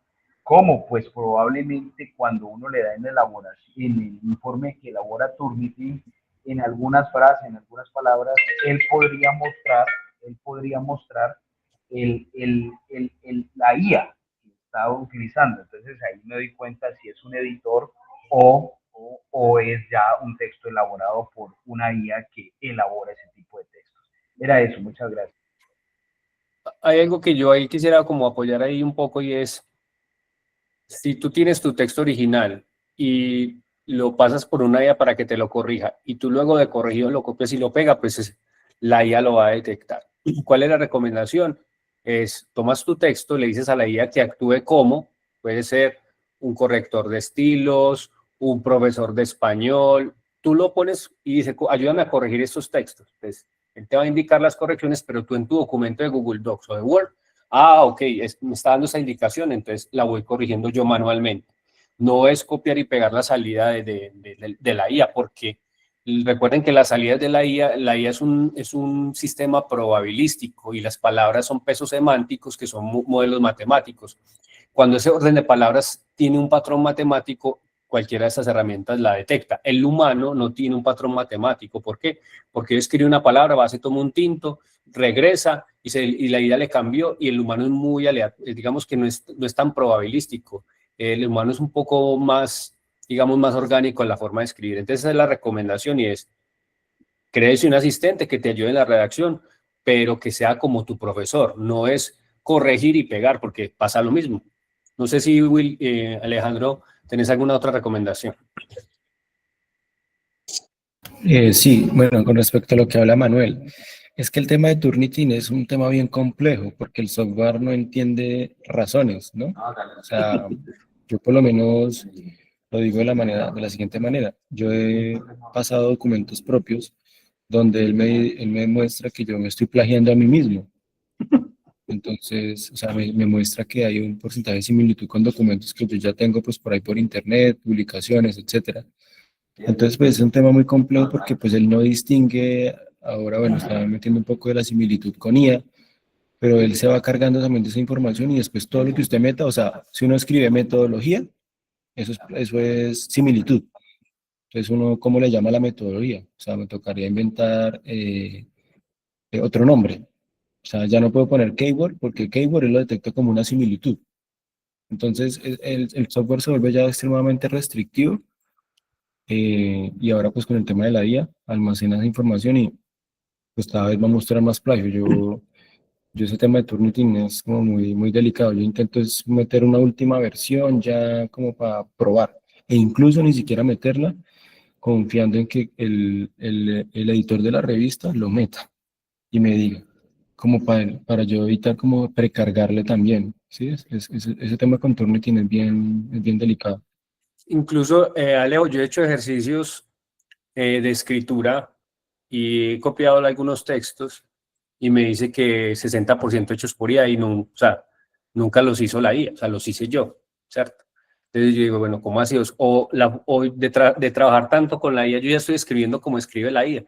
Entonces me surgen como esas, digamos, preguntas, porque esta herramienta, digamos, lo que tú dices, ¿será que tiene la metodología correcta? Pero es la herramienta que todos usan para validar. Sí, tenemos acá, recuerden que tenemos comunidades, tenemos personas externas, también estudiantes. Entonces, hay una pregunta que nos hace Orlando Espinosa muy interesante. Dice, cuando ustedes asisten como alumnos a presentaciones como estas, ¿qué herramientas recomiendan, qué herramientas usan para capturar información relevante, resumida y suficiente?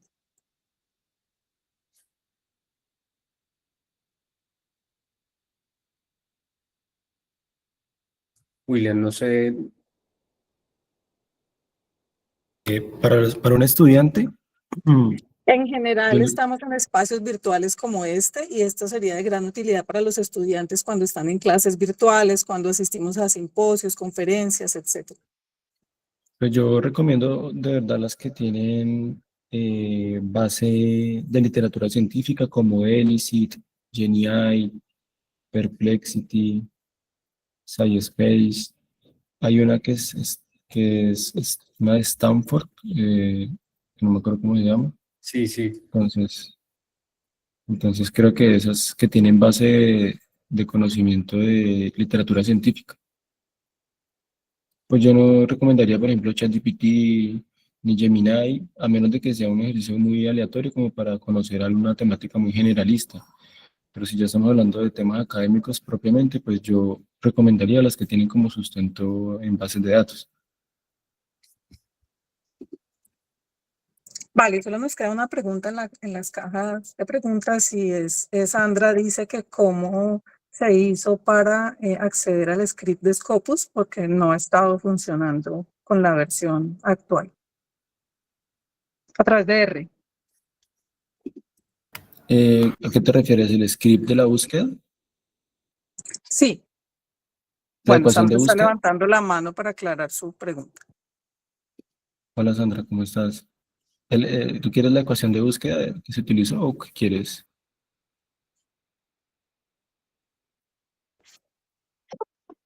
Hola Sandra. Buenos días, ¿será que no podía hablar por el micrófono? No, la pregunta es diferente.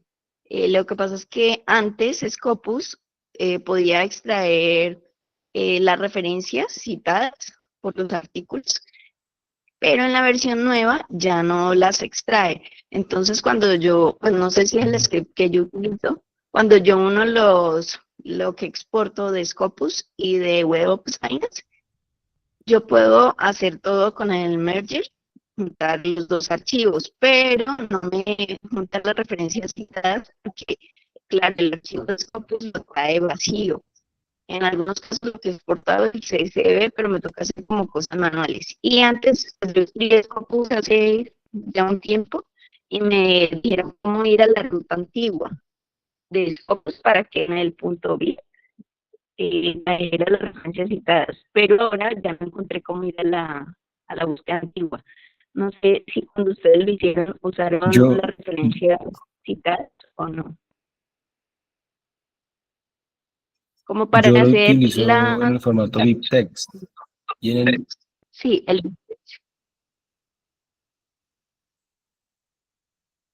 en el BibTeX sí permite la extracción de todas las referencias bibliográficas. es que yo en septiembre yo lo exporté de este año en BigTech pero él me lo traía vacío cuando hacía el merger sources, no sé, o si de pronto después nos puedes por favor compartir el script, porque no me funcionó. Y lo hice varias veces, siguiendo la misma ruta que había usado como en el 2024. Pero bueno, entonces después O sí, sea, por favor, no lo compartan. pero entonces tú estás hablando de Scopus directamente, ¿cierto? Es que el O exporto del...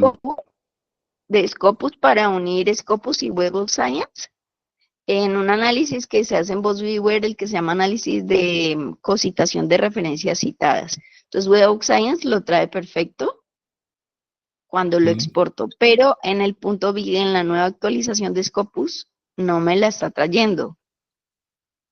Eso es lo que me está pasando. Y Es pues ya que no puedo volver a la referencia antigua. yo estoy aquí mirando. Ujú. Voy a compartirte la pantalla para intentar responder esa pregunta de manera rápida. Bueno, sí, muchas gracias. Bueno, mira, yo entro aquí a Scopus y tengo, por ejemplo, estos 7 registros de una búsqueda que hice. Entonces, yo le voy a decir que seleccione todos y que los exporte. Ahí está viendo mi pantalla, ¿cierto? Y yo la estoy viendo.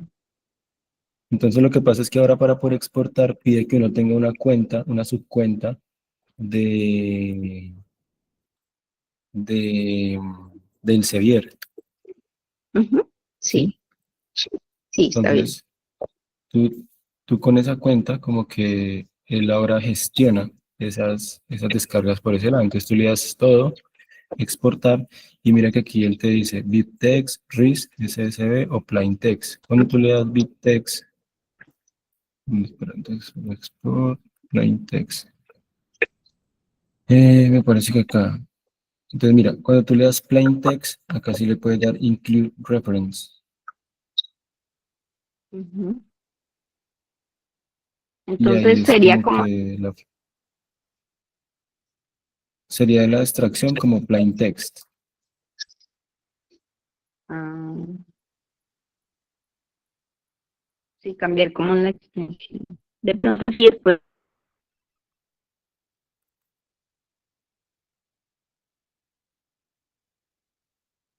Aló, aló, se fue. Es que no sé, se fue. Está muteado, Johnny.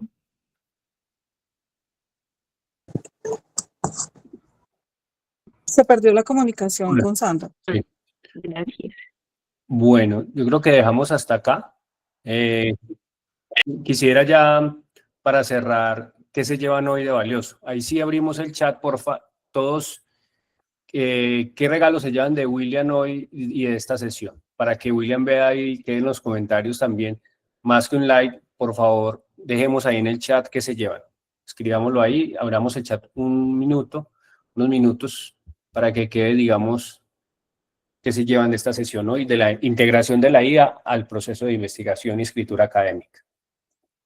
¿Qué se llevan? Algo que diga, con esto me ahorré el día o con esto me ahorré me salvó la vida.